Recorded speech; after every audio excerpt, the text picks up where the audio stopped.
Bueno, ahora yo les voy a hablar sobre las parafilias. Trastorno voyeurista, mirar sin ser visto. En el caso del trastorno voyeurista, el diagnóstico diferencial principal es la curiosidad sexual normal, especialmente en adolescentes. ¿Por qué no es voyeurista? Porque en la curiosidad normal no hay un patrón respectivo de excitación ni la persona depende de esto para excitarse. En cambio, cuando hablamos de voyeurismo, cuando mirar clandestinamente es necesario para la excitación. Además, eso puede generar malestar o problemas. También debo diferenciarlos de la conducta criminal sin motivación sexual. Es decir, cuando alguien espía por maldad, desafíos, impulsividad, pero no por deseo sexual. El segundo trastorno es el trastorno exhibicionista, mostrar los genitales. El exhibicionista es clave diferenciarlo de la desinhibición por manía. La manía, la persona se desnuda porque está acelerada, impulsiva o con ideas grandiosas, pero no mostrar los genitales le produzca placer sexual. También debo diferenciarlo de las conductas antisociales, donde la persona expone los genitales para intimidar, molestar, pero sin motivación erótica. El trastorno exhibicionista lo que excita es el acto de mostrarse ante alguien que no consiente. El tercer trastorno es el trastorno froturista, que es frotarse con otras personas. El froturista, el principal diferencial es la impulsividad sexual general. Hay personas con hipersexualidad que buscan cualquier oportunidad sexual, pero no específicamente frotarse con desconocidos. También debo descartar los roces accidentales en lugares llenos. Eso no generan excitación sexual. En el froturismo, la persona busca intencionalmente este contacto y obtiene excitación únicamente a través de este acto no consciente. El cuarto trastorno es el trastorno. Como cuarto trastorno tenemos el trastorno fetichista, que es la excitación con objetos. Debo diferenciarlo del TOC porque en el TOC la persona tiene obsesiones o rituales con objetos, pero no existe un componente sexual. En cambio, en el fetichismo sí hay una intención sexual explícita ligada a un objeto. Entonces, como quinto trastorno tenemos el trastorno del travestismo, que es la excitación al vestirse de otro género. Aquí debo diferenciarlo claramente de la disforia de género. En la disforia la persona se viste de otro género porque se identifica así, no porque le excite sexualmente. También debo diferenciarlo del fetichismo, porque si lo excita la prenda como objeto, pero no como travestismo. En cambio, en el travestismo se diagnostica cuando la excitación surge especialmente en adoptar el rol o la apariencia de otro género. Como sexto trastorno tenemos el masoquismo sexual, que es la excitación al recibir dolor. El masoquismo sexual se diferencia de la autolesión no suicida, porque en esta, la última, la persona se hace daño para regular emociones o aliviar la tensión, no por la excitación sexual. El masoquismo sexual es el trastorno cuando la excitación depende del sufrimiento y esto genera malestar, riesgo o afecta la vida diaria. Como séptimo trastorno tenemos el sadismo sexual, que es la excitación al causar dolor. El sadismo sexual, el principal diferencial es la violencia antisocial, que hay personas que son violentas por impulsividad, dominio o malicia, pero no por deseo sexual. También debo distinguirlo del sadomasoquismo consensuado, donde hay límites, reglas y no hay daño real. El trastorno del sadismo, la excitación depende del sufrimiento ajeno y puede incluir coerción. El octavo trastorno es el trastorno pedofílico, que es la atracción hacia las pubertades.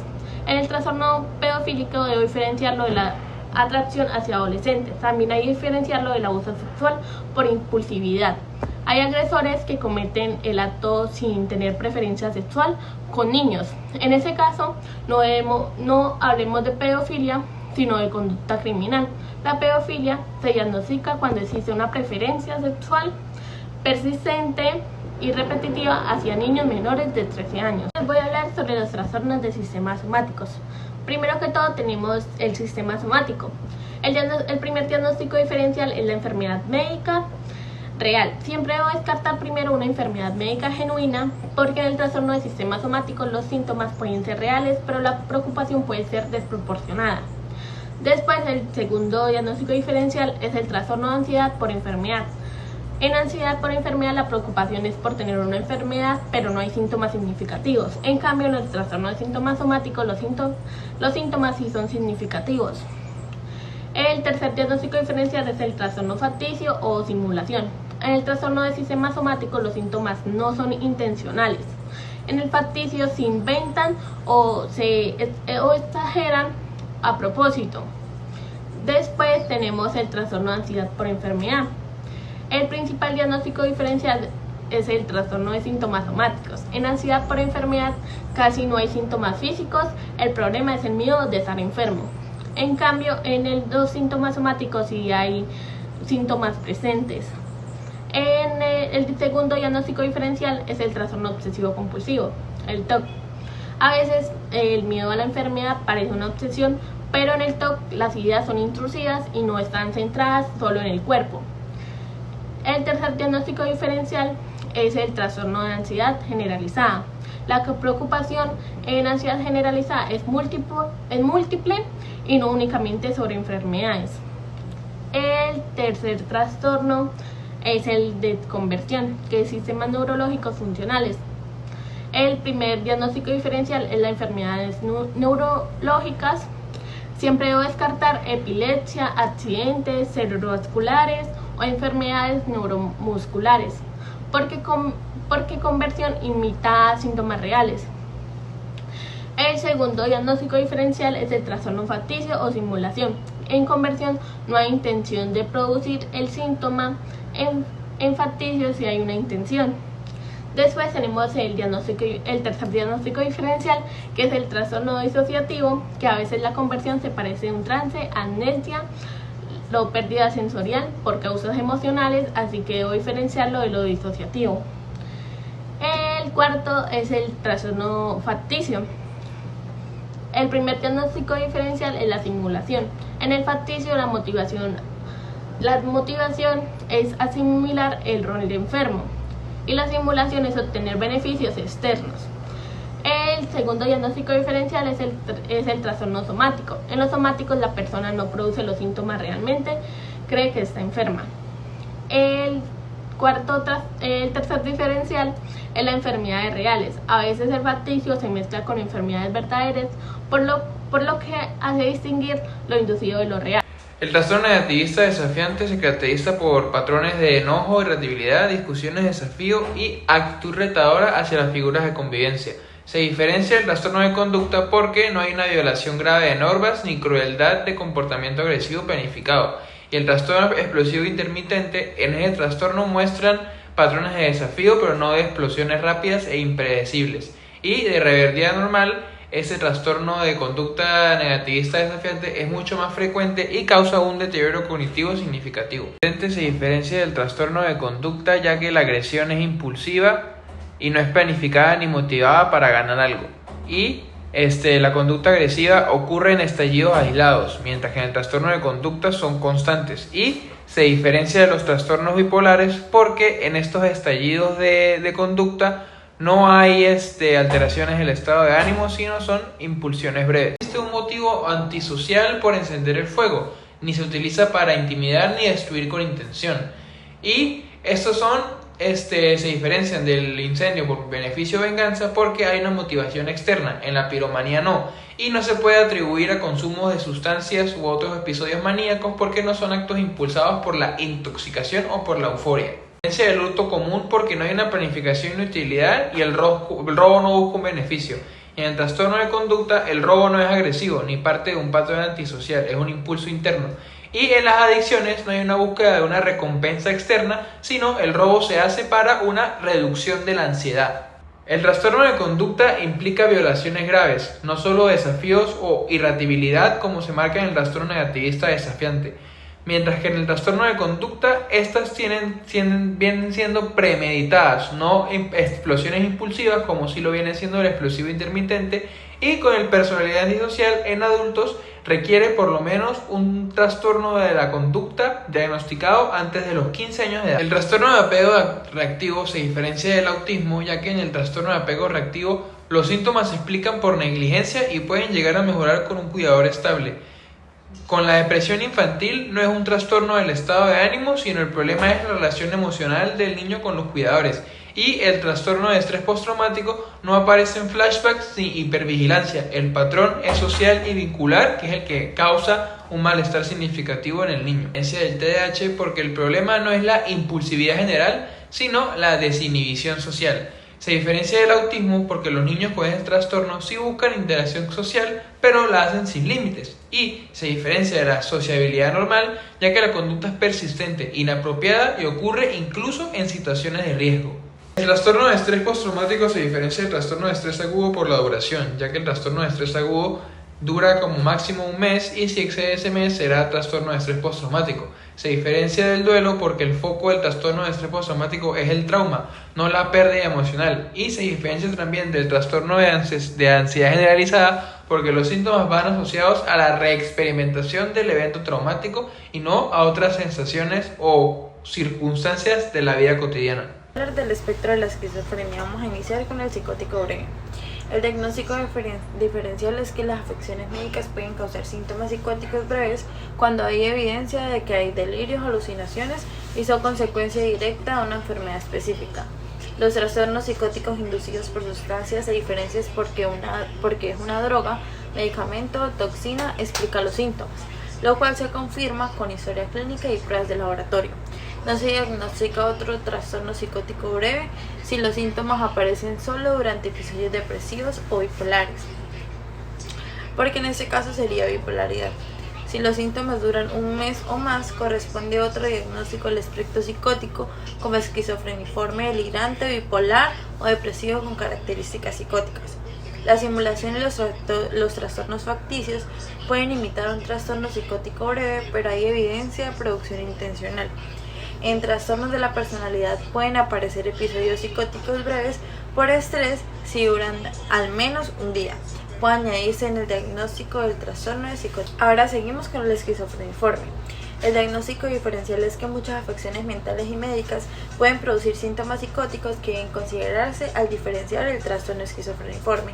Entre ellas se incluye el trastorno psicótico debido a una afección médica o a su tratamiento, delirium, trastorno neurocognitivo mayor, trastornos psicóticos o delirium inducido por sustancias, trastornos depresivos o bipolares con características psicóticas o catatónicas, trastorno esquizoafectivo también y otros trastornos bipolares y depresivos como esquizofrenia, trastorno psicótico breve, trastorno delirante, otros trastornos del espectro de la esquizofrenia, otro trastorno de la personalidad, esquizotípica, esquizoide o paranoide, otros trastornos del espectro autista, trastornos del lenguaje del inicio infantil, TDAH, TOC, TEPT y traumatismo. Ahora seguimos con la esquizofrenia. La diferencia entre esquizofrenia y un trastorno depresivo mayor o bipolar con psicosis depende de si los delirios o alucinaciones aparecen solo durante el episodio del estado de ánimo. El trastorno esquizoafectivo requiere que un episodio depresivo o maníaco ocurra junto con la psicosis y que los síntomas del ánimo duren la mayor parte del periodo activo. El esquizofreniforme y el trastorno psicótico breve se distinguen por la duración, menos de 6 meses y menos de un mes. Respectivamente, el trastorno delirante se diferencia por la ausencia de otros síntomas claves de la esquizofrenia.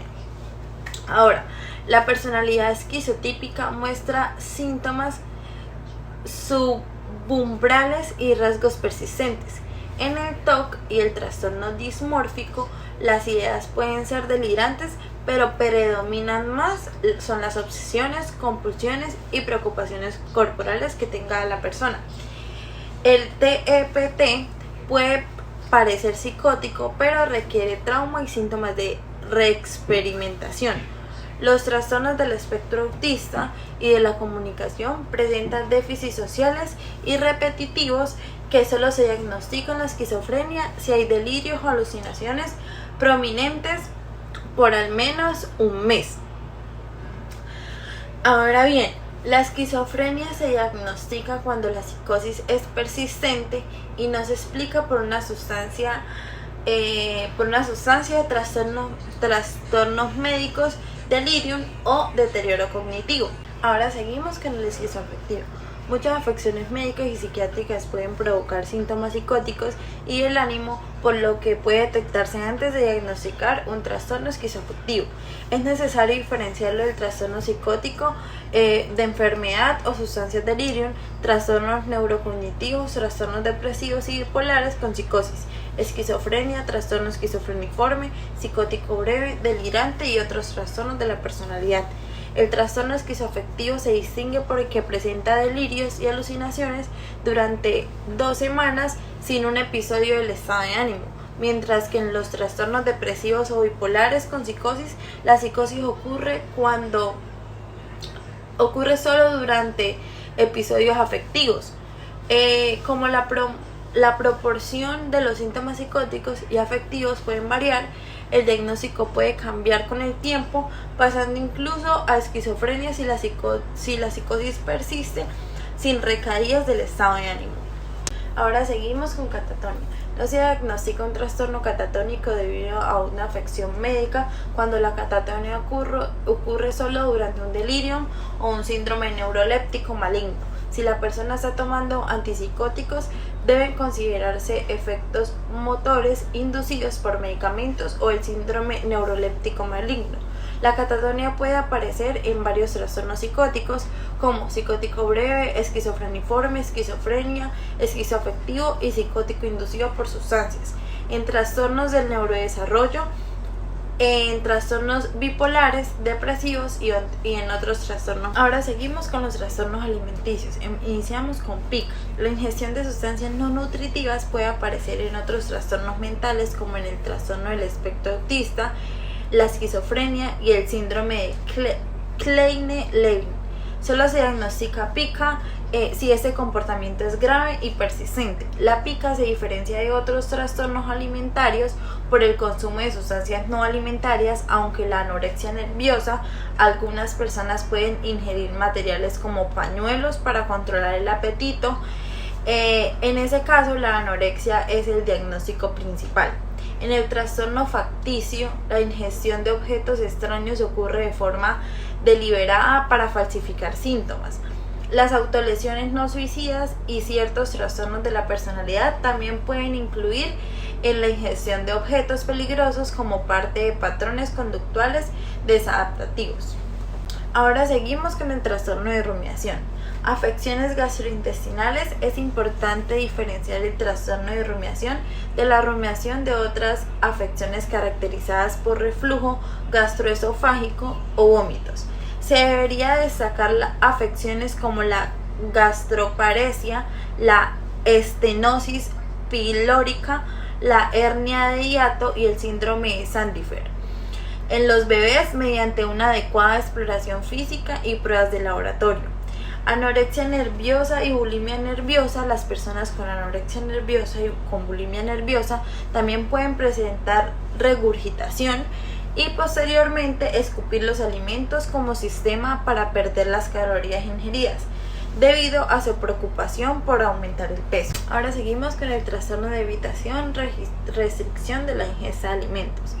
Solo se diagnostica cuando la restricción alimentaria cumple todos los criterios y requiere atención clínica específica, ya que muchos trastornos mentales y médicos también pueden causar pérdida de apetito o evitar alimentos.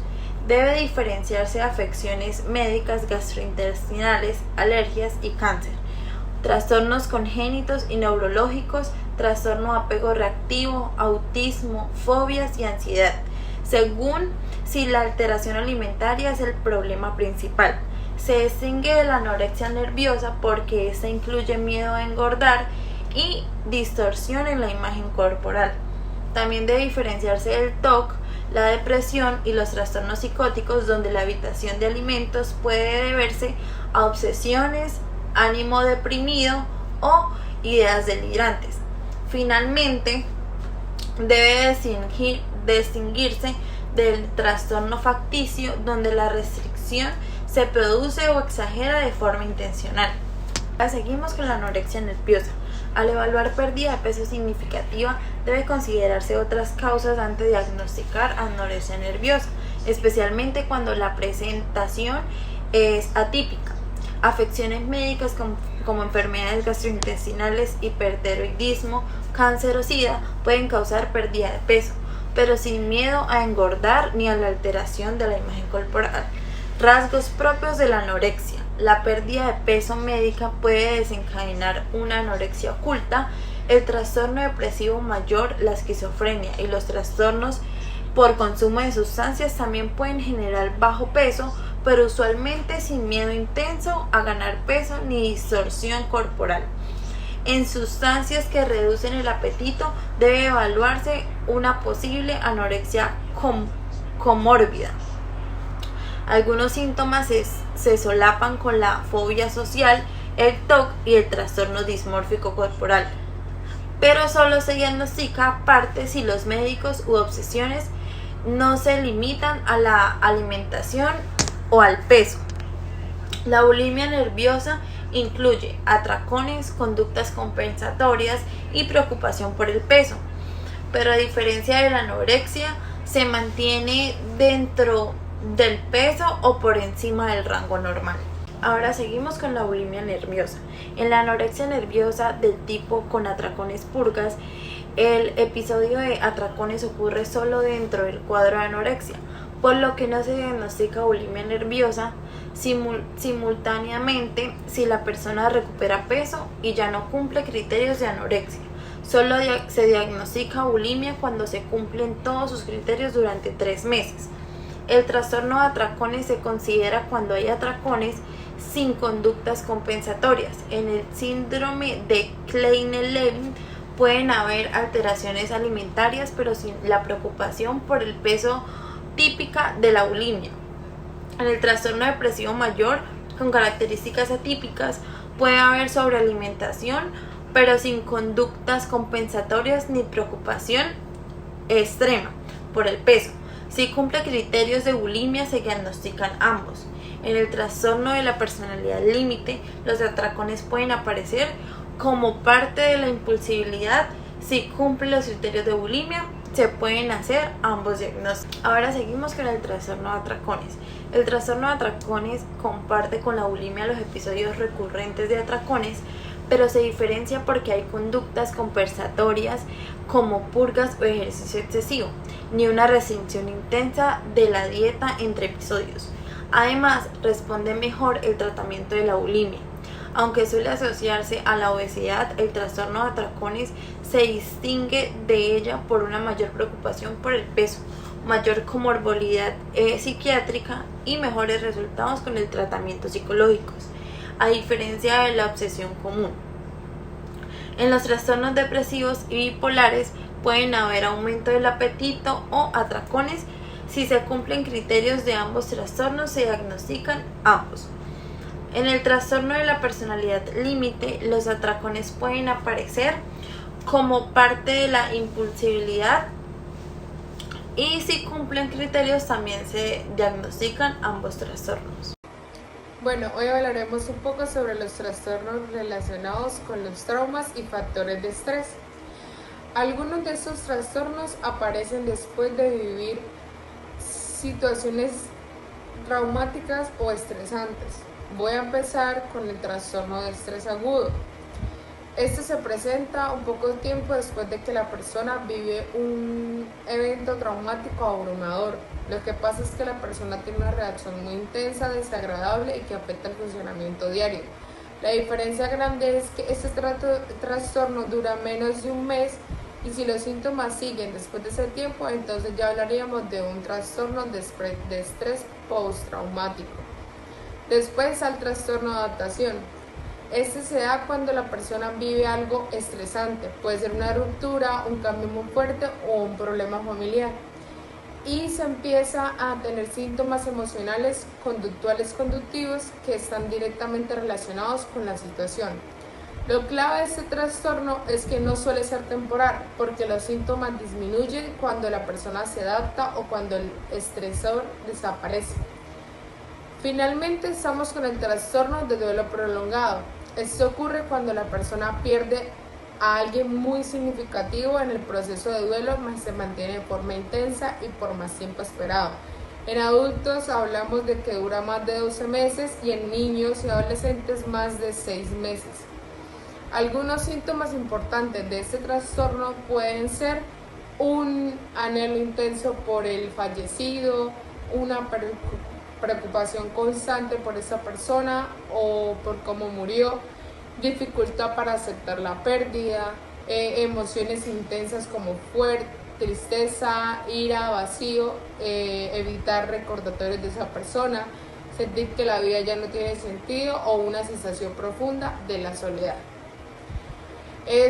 Todo esto se debe afectar de manera significativa la vida diaria de la persona, y algo muy importante es que siempre hay que tener el contexto cultural de por qué la forma de vivir el del duelo cambia mucho de una cultura a otra. Hoy voy a hablar sobre las disfunciones sexuales. Estas pueden afectar tanto en hombres como en mujeres. Estas disfunciones son más comunes de lo que la gente piensa, pero muchas veces no se habla por vergüenza o por falta de información. Pero hoy las voy a explicar. Comienzo con la eyaculación retardada. Este trastorno ocurre cuando el hombre tiene mucha dificultad para eyacular o en algunos casos no puede hacerlo incluso cuando hay suficiente estimulación. Esto puede pasar con penetración o incluso estimulación manual. No tiene nada que ver con falta de deseo necesariamente. A veces puede estar relacionado con temas emocionales, estrés, medicamentos o incluso causas biológicas. Luego está el trastorno eréctil, que tal vez es el más conocido.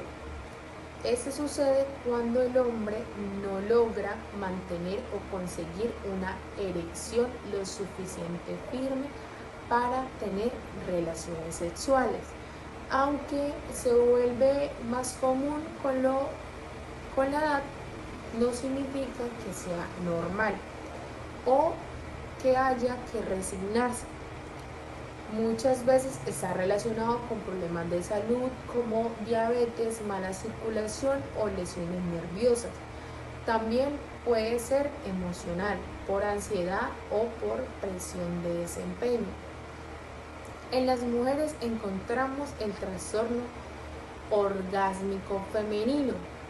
Aquí la mujer tiene dificultades para alcanzar el orgasmo, incluso cuando siente excitación.